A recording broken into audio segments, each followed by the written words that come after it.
हकीम मोहम्मद महर अली आपकी खिदमत में अपनी अगली वीडियो के साथ हाजिर हैं।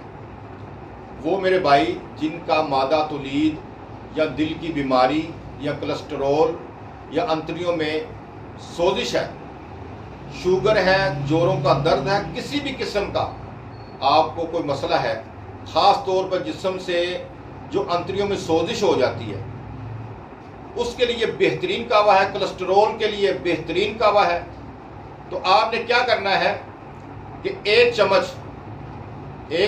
अलसी के बीज, एक चम्मच अलसी के बीज आपने लेने हैं। 2 गिलास पानी में अच्छी तरह उनको उबाल लेना है। उबालने के बाद आपने क्या करना है कि पुन लेना है। पुनने के बाद उसमें शहद डालनी है, शक्कर गुड़ नहीं डालना, शहद डालनी है, शहद का मीठा करना है।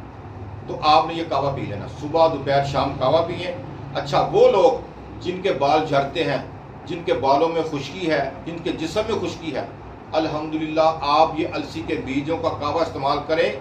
सिर्फ 10 दिन आप इस्तेमाल करें, जिस्म के हर हिस्से की खुश्की जो है वो आपके जिस्म से ख़त्म हो जाएगी। अल्लाह करीम आपको अपने फजल करम से अब सेहत अता फरमाए। हमें अपने दुआ में याद रखिए।